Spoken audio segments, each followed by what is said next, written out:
Hello বন্ধুরা, good morning সবাইকে। তোমরা সবাই কেমন আছো? আশা করি সবাই ভালো আছো। আর তোমাদের আশীর্বাদে আমিও ভালো আছি। আমি এখন ঘুম থেকে উঠলাম, উঠে ফ্রেশ হয়ে তোমাদের সামনে আসলাম। আমি সারাদিন কী করি তোমরা পুরোটা দেখবে, কেউ স্কিপ করে কিন্তু দেখবে না। তারপরে রান্নাঘরে চলে এসেছি, এখন ডিম রান্না করব। ওর জন্য কড়াইতে দিয়ে দিয়েছি সরিষার তেল। তারপরে এদিকে মা আগের থেকে ডিমগুলো সিদ্ধ করে রেখেছে, ওই ডিমগুলো দিয়ে দিয়েছি কড়াইতে। তারপরে ডিমের মধ্যে দিয়ে দেব পরিমাণ মতো লবণ,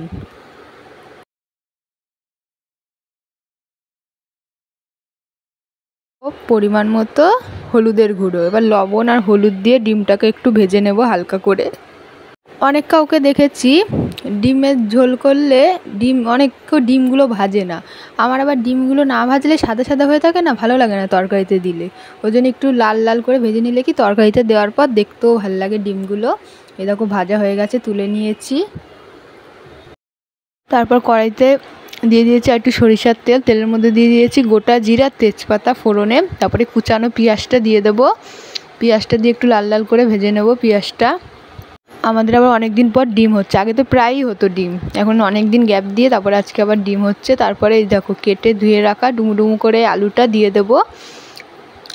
আমাদের এইভাবে আলু দিয়ে বেশি ডিমটা খাওয়া হয়, এরমভাবে আলু দিয়ে খেতে আমার খুব ভালো লাগে। ডিম বড় আলু দিয়েও ভালো লাগে, কিন্তু এরম আলু দিয়েও ভালো লাগে খেতে।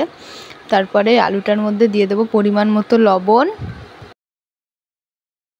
তারপরে দিয়ে দেবো পরিমাণ মতো হলুদ। এবার লবণ আর হলুদ দিয়ে আলুটাকে ভেজে নেব ভালো করে। আজকে বেশি রান্না না, অল্প রান্নাই আছে, কারণ আজকে তো আর বিকেলে মা বাড়ি যাবো বলছিলাম তোমাদের, তাই দুপুরে খাবো। তারপরে পেঁয়াজ আদা রসুন বাটাটা দিয়ে দেবো আর লঙ্কা। দুপুরে তো খাবো আর রাত্রে শুধু বাবা খাবে, আমরা তো থাকবো না। দেখো তারপরে আলুটার সাথে মশলাটা ভালো করে কষিয়ে নিচ্ছি। আমার ডিম খেতে খুব ভালো লাগে। আমার মাংস জিনিসটা অতটা ভালো খাই না, মাংস আমাদের ঘরের কেউই ভালো খায় না। আমার বোন যা একটু খায়, তাও যে খুব ভালো তা না, কিন্তু আমার ডিম আর মাছটা ভীষণ ভালো লাগে খেতে। ডিমটা বেশি, দেখো মশলা কষিয়ে নিয়েছি, এবার জল দিয়ে দেবো আলুটা সিদ্ধ হওয়ার মতো। আমি একটু হালকা গ্রেভি রাখবো, ওর জন্য একটু পরিমাণে জলটা বেশি দিয়েছি। দেখো ফুটে এসছে ঝোলটা। এবার দিয়ে দেবো ওই ভেজে রাখা ডিমগুলো দিয়ে আরেকটু ফুটিয়ে তারপর নামিয়ে নেব। গরম মশলা দিলেও ভালো লাগে, কিন্তু গরম মশলা ঘরে নেই বলে গরম মশলাটা দিতে পারিনি। গরম মশলাটা দিলে কি একটু মানে স্মেলটা ভালো বেরোয়। দেখো ডিমগুলো দিয়ে আরেকটু ফুটিয়ে নেব, এবার নামিয়ে নেব। এই দেখো ডিমের ঝোল সিম্পলভাবে একদম। তারপরে বসে পড়লাম সকালের টিফিন খেতে, ছাতু মুড়ি। বোন আর মাকে আগে বোনকে স্কুল দিতে চলে গেছে, বোনের তো পরীক্ষা আজকে 11টার দিয়ে, যার জন্য ও খেয়ে গেছে গিয়ে আগে। তারপর আমি ডিমের ঝোলটা নামিয়ে এসে এখন আমি খাচ্ছি। এখন 11:15 মতো বাজে, খেয়ে দিয়ে আবার স্নান করতে যাব। স্নান করে এসে আবার পুজো দেব।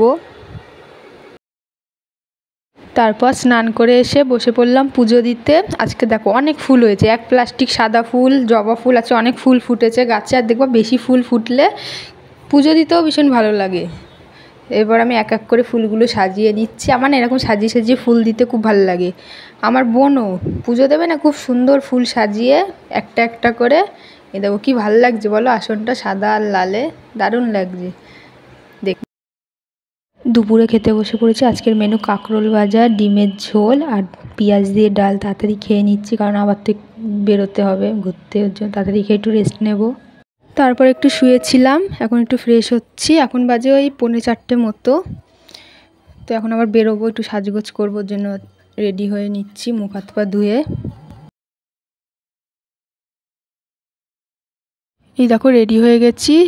এই জামাটা বাইরে ছিল তাই এই জামাটাই পরে নিলাম। আমার না 14টা জামা বের করতে ভালো লাগে না, এটা বাইরে ছিল তাই এটা পরেই যাচ্ছে। আমার বোনও রেডি হয়ে গেছে, বেরোবো। এই সময় বৃষ্টি ভালো জোরেই পড়ছিল বৃষ্টি, তারপর একটু দাঁড়িয়ে গেলাম ওর জন্য, বৃষ্টিটা থামুক তারপরে বেরোবো। যে বৃষ্টিটা পুরো থামেনি, ছিটাফোঁটা পড়ছে, তারপরে বেরিয়ে পড়লাম। দাঁড়িয়ে থাকলে অনেক দেরি হয়ে যাবে। এই দেখো তারপরে টোটো ধরে যাচ্ছি। আর বোন দেখেছি টোটোয় বসলে না ও একা এক সাইডে বসবে, আমাদের সাথে বসবে না। আর বৃষ্টি পড়ছে এখনও টিপ টিপ করে। এই একটা টোটো ধরবো, স্টেশন অবধি যাবো, আবার স্টেশনের পার হয়ে আরেকটা টোটো ধরলেই পুরো বাড়ির সামনে। দুটো টোটোতেই হয়ে যায় যাওয়া। দেখো তারপরে বৃষ্টি পড়ছে বলে ওই সাইডে একটা প্লাস্টিক মতো দিয়ে দিয়েছে, কারণ ছিটা আসছিলো, জামা প্যান্ট ভিজে যাচ্ছিলো। চলে এসেছি। দেখো এখানে নিচু জায়গা তো ভীষণ জল জমে একটু বৃষ্টি হলেই, কত কাদা কাদা হয়ে গেছে উঠান। আর এটা বাড়ির পিছন দিকটা, এদিকটা সব গাছপালা লাগানো। কালকে তোমাদের সাথে পুরো বাড়িটা পুরো আশেপাশটা শেয়ার করব। এখন বিকেল হয়ে গেছে তো তার জন্য অত ঘুরলাম না, কালকে শেয়ার করব তোমাদের পুরোটা। কুয়ো আছে একটা। তারপর ফ্রেশ হয়ে এখানে ডালের বড়াগুলো এত টেস্টি খেতে কি বলবো, কিন্তু কি ডালের জানি না। বড়াগুলো একটু খাচ্ছি, পকোড়া। বোন ঘুরছে আসতে না আসতেই। কোথায় গেছিলিস? ঘুরছিস? অনেকদিন পর এসছে না, ঘুরছে এসে। আর এই ঘরটা দেখছো, এই ঘরটায় রান্না করে। আর এই দুটো ঘর, এই ঘরটায় থাকে। রান্না করে বলতে এই ঘরটায় উনুন আছে, উনুনে রান্না করে। আর এই ঘরে রান্নাঘর আছে, ওইখানে গ্যাস আছে, গ্যাসেও রান্না করে। মাঝে মাঝে উনুনে রান্না করে। এই ঘরটা উনুন করা। চারি সাইডটা এত সুন্দর না, কালকে তোমাদের দেখা। তারপরে সবাই মিলে একটু সন্ধ্যাবেলায় লুডো খেলছিলাম। আমার তো 6 পড়ছিলই না, আর যা বের হচ্ছিল সব গুটি ঢুকে যাচ্ছিল ঘরে। আমার বোনের আজকে ভালো দান পড়ছে, 6 পড়েই যাচ্ছে, ও সবাইকে খেয়ে নিচ্ছে আজকে। তারপর লুডো খেলে খিদে পেয়েছে, নিয়ে নিয়েছি একটা পেঁয়াজ, একটা কাঁচা লঙ্কা। মুড়ি মাখবো, ওর জন্য পেঁয়াজ আর কাঁচা লঙ্কাটাকে কেটে নিয়েছি কুচি কুচি করে। তারপর মুড়ি মাখবো। মুড়িতে না আজকে সর্ষের তেল দিতে ভুলে গেছি, পরে মনে পড়লো যে সর্ষের তেল দিইনি মুড়িতে। এমনি খেতে স্বাদ হয়েছিল, সামান্য একটু লবণ দিয়েছিলাম। তারপরে এই দেখো আমার মা, এটা আমার একটা দিদা হয়, আর আমার বোন। এইটা আমার দিদার ভাইয়ের বোন, আমার দিদাই হবে সম্পর্কে। ওদের বাড়ি এসেছিলাম, এসে এখন মুড়ি চানাচুর খাচ্ছি। আমি আসলেই এই বাড়ি, আমার নিজের দিদা বাড়ি আমি কম থাকি, এখানেই পড়ে থাকি। আসলে আমার এত ভালো লাগে। এখানে আমার একটা মামা আছে, আমার দিয়ে একটু ছোটো, 1.5-2 বছরের। ওর সাথেই খেলি মানে ওর সাথে আমার মানে সেম বয়সী হলে যা হয় আর কি। তো বন্ধুরা, আজকের ভিডিওটা আমি এখানেই শেষ করছি। তোমাদের কেমন হলো তোমরা কমেন্টে জানিও। দেখা হচ্ছে তোমাদের সাথে আবার অন্য কোনো নতুন ভিডিওর সাথে। সবাই ভালো থাকবে, সুস্থ থাকবে। টাটা সবাইকে। আর ভিডিওটা যদি আমার একটু ভালো লেগে থাকে তাহলে সাবস্ক্রাইব করে বন্ধু হয়ে পাশে থেকে যেও।